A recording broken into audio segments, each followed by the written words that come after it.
Bismillahirrahmanirrahim. Assalamualaikum warahmatullahi wabarakatuh. Saya Safa Zakiatul Munam Marwadani dari kelompok 12 ingin mempresentasikan moderasi beragama di Nusantara tentang praktek keberagamaan di masa kerajaan Islam. Indonesia merupakan negara yang memiliki kekayaan budaya, suku bangsa, serta agama yang sangat beragam.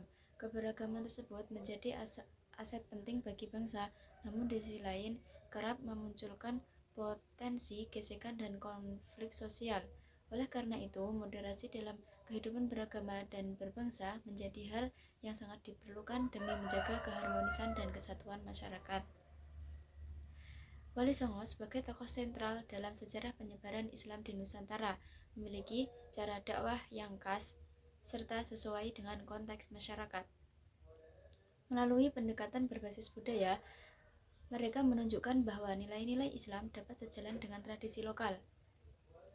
Dalam penyebaran Islam, Wali Songo tidak memakai jalur politik, kekuatan militer, ataupun upaya perebutan kekuasaan. Yang pertama, perjalanan sejarah Wali Songo. Wali Songo dikenal sebagai tokoh utama dalam proses penyebaran agama Islam di Nusantara. Terutama di Pulau Jawa, mereka menetap di kawasan pesisir utara Jawa seperti Surabaya, Gresik, Lamongan, Demak, Kudus, Muria, dan Cirebon yang menjadi pusat gerakan dakwah pada masanya. Kontribusi mereka besar dalam berdirinya kerajaan-kerajaan Islam serta mempengaruhi perkembangan budaya dalam masyarakat.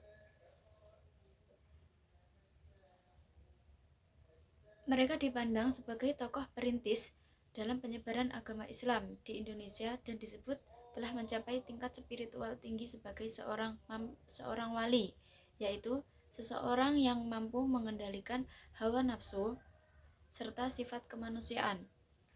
9 tokoh tersebut ialah Sunan Ampel, Sunan Bonang, Sunan Derajat, Sunan Giri, Sunan Gunung Jati, Sunan Kalijaga, Sunan Kudus, Sunan Muria, dan Sunan Gresik. Dalam perjalanan dakwahnya, mereka tidak hanya menyebarkan ajaran Islam melalui ceramah dan pendidikan, tetapi juga mendirikan lembaga-lembaga keagamaan seperti masjid, pesantren, tapi juga mendirikan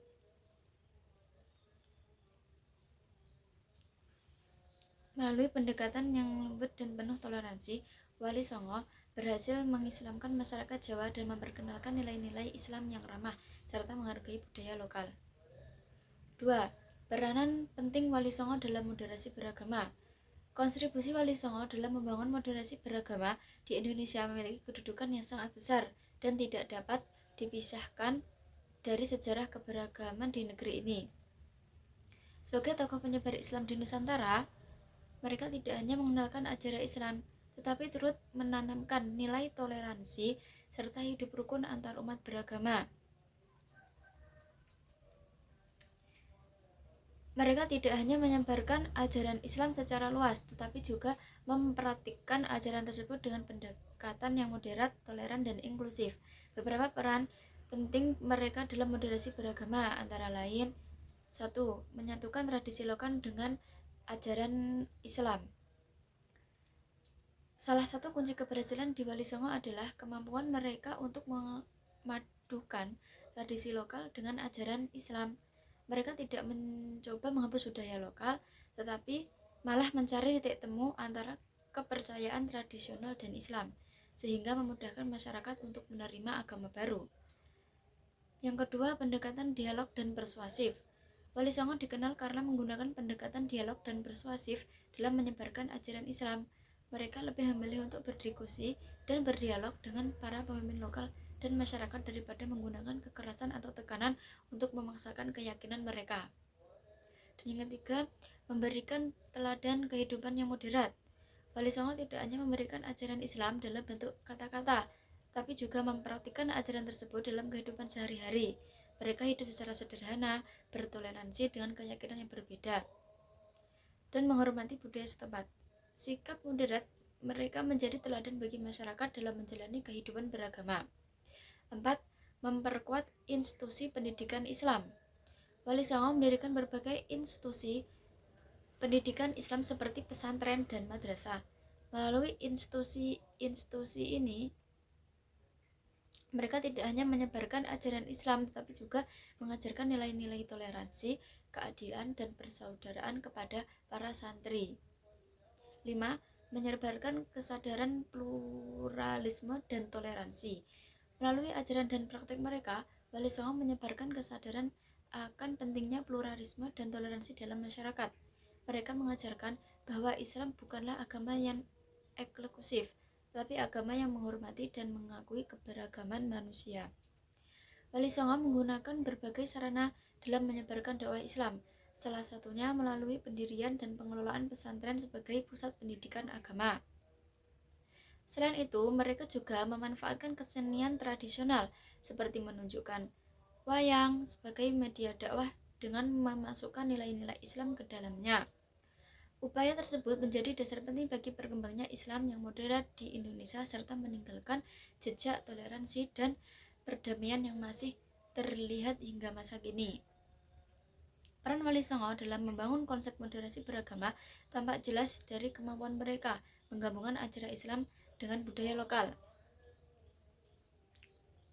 Melalui cara lembut dan tidak memaksa masyarakat untuk meninggalkan identitas budaya, doa Wali Songo membuat ajaran Islam dapat diterima secara alami dan lebih mudah diterapkan dalam kehidupan sehari-hari. Dengan demikian, mereka berhasil menghadirkan pola moderasi beragama yang tidak hanya menonjolkan toleransi, tetapi juga memperkuat karakter masyarakat Indonesia sebagai bangsa yang religius sekaligus menghargai keberagaman. 3. Pertumbuhan dan perkembangan kerajaan-kerajaan Islam di Nusantara. Masuknya Islam di kawasan Asia Tenggara dimulai sekitar abad ke-1 Hijriah atau 7 Masehi, ketika para pedagang Muslim singgah di wilayah tersebut dalam perjalanan perdagangan mereka. Interaksi dengan Islam kemudian semakin intens, terutama di Semenanjung Melayu dan Nusantara beberapa abad setelahnya.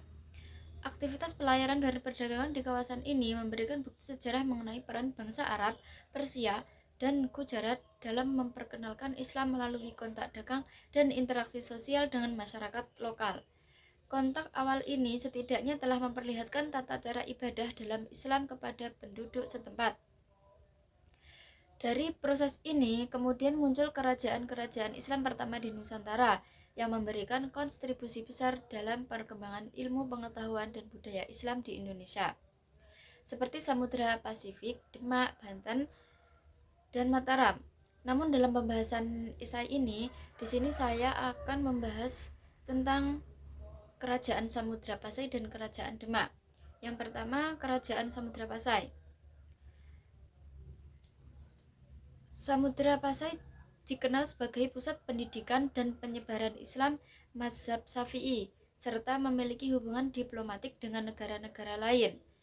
Kunjungan musafir terkenal seperti Ibnu Battuta pada abad ke-14 mencatat kemajuan dan keramahan masyarakat Samudra Pasai, yang menunjukkan toleransi dan keterbukaan terhadap budaya luar.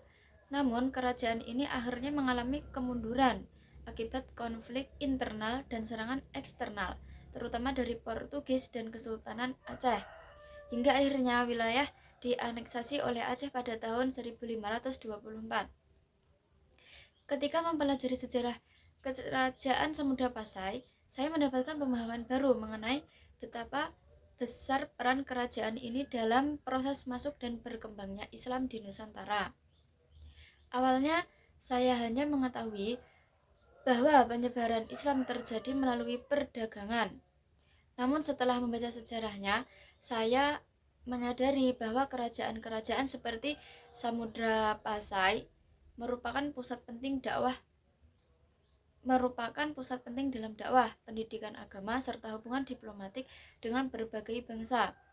Fakta bahwa Ibnu Battuta pernah singgah dan mencatat kehidupan masyarakat Pasai semakin menguatkan gambaran bagaimana kerajaan ini menjadi pintu masuk interaksi budaya dan keagamaan internasional pada masanya. Pengalaman mempelajari topik ini membuat saya lebih memahami bahwa sejarah tidak hanya berisi dari waktu dan tokoh, tetapi juga memiliki kaitan erat dengan perkembangan sosial masyarakat sekarang.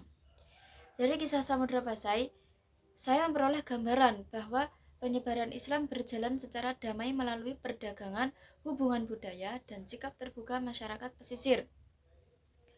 Hal ini memberikan kesan mendalam bagi saya bahwa moderasi beragama dan penyebaran nilai Islam yang ramah sebenarnya sudah dicontohkan sejak awal sejarah Islam di Nusantara. Dan yang kedua adalah Kerajaan Demak. Kerajaan Demak menunjukkan bahwa keberhasilan penyebaran Islam di Jawa tidak hanya bergantung pada kekuatan militer, tetapi juga pada strategi dakwah yang bijak dan adaptif terhadap budaya lokal. Para wali songo menjadi tokoh utama penyebaran Islam, menggunakan pendekatan yang mengakomodasi tradisi Jawa sehingga Islam diterima dengan mudah oleh masyarakat. Mereka tidak hanya menjadi pemimpin spiritual, tetapi juga terlibat langsung dalam politik dan pemerintahan. Kerajaan Demak juga mengajarkan pentingnya memanfaatkan momentum politik, seperti melemahnya Majapahit untuk membangun kekuatan baru yang independen dan berbasis nilai-nilai Islam. Dengan bantuan para wali dan dukungan daerah lain yang sudah lebih dahulu memeluk Islam, Demak berhasil menjadi pusat kekuasaan Islam pertama di Jawa dan menjadi pelopor bagi kerajaan-kerajaan Islam lainnya.